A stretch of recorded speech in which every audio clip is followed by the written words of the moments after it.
Boyd, we're talking about you. Leona picked up the conversation. Why you keep writing yourself off, I don't know. Ah, but you do know, Leo, Robbie sighed. Low self-esteem. The unhappy, rebellious 6-year-old he had been when Leona had first laid eyes on him 14 years before glittered out of his dark eyes.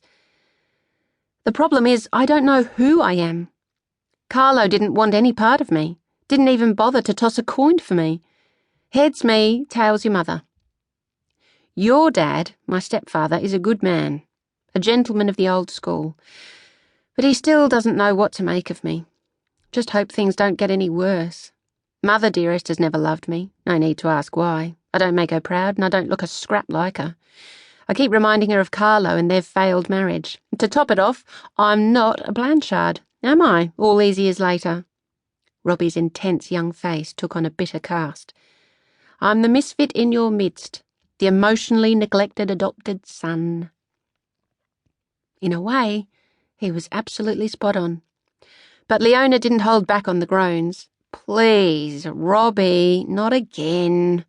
She allowed her still coltish frame to collapse into an armchair opposite him, feeling weighed down by her constant anxiety for him and his well-being. Do you really have to sprawl all over my new sofa? She asked, not really minding. As usual, Robbie was immaculate, very sharply groomed and dressed. Nothing scruffy about Robbie. Not that it would have been tolerated. Robbie, for all his moans, well knew on which side his bread was buttered. How can I not? He responded, not moving an inch. It's so darn comfortable. You have superb taste, Leo. You're a super girl altogether. Best of all, you're as tender-hearted as you're beautiful. Lord knows how I would have made it in this family without you. My big sister, my most trusted confidant and supporter. You're the only one who doesn't think I'll turn out a rogue like Carlo. No, she automatically denied. Yes, said Robbie.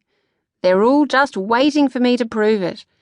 Probably the best thing I could do, so far as the family's concerned, is fall under a bus. And he didn't have it all that wrong, Leona thought dismally.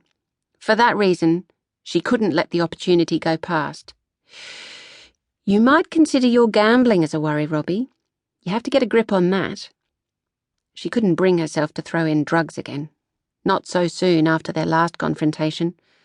Robbie ran with a fast, moneyed, mostly mindless young crowd, hell-bent on pleasure, or what they considered pleasure, which didn't include work. She knew for a fact he dabbled with pot, like so many of his peers. She was fairly certain it hadn't gone any further than that. Not yet, anyway. Like her, Robbie carried the burden of the Blanchard name, which meant pressure as well as prestige, power, mega wealth. But unlike her, Robbie wasn't the most stable of people. The only person he seemed to be able to commit to was her, his big sister. They hadn't used the step for years and years. Robbie just referred to her as his sister, as she called him her brother. It didn't seem to matter that there was no bond in blood. Her father had legally adopted Robbie directly after he'd married Robbie's mother, Delia. Newcomers who didn't know Leona and Robbie's background always commented with perplexed frowns. But you're not a bit alike. Maybe the fact that Robbie, christened Roberto Giancarlo D'Angelo, strongly resembled his Italian father, while she was a porcelain-skinned redhead, had something to do with it. Pure Art Nouveau, Boyd had long since labelled her looks, consigning her to the romantic, overly sentimental pre-Raphaelite lot, the willowy springtime woodland nymph with her loosely pinned mane of red gold hair, flowing floral diaphanous dress away with the fairies. Not his usual cup of tea. Slick, elegant, the perfect brunette, all long legs and womanly curves, whereas she had as many curves as her ironing board. Don't think of Boyd. It was excellent advice. She'd do well to follow it. Even being around him was dangerous enough. Robbie's voice brought her out of her discomforting thoughts. I promise you I will, Leo. Have there been more whisperings about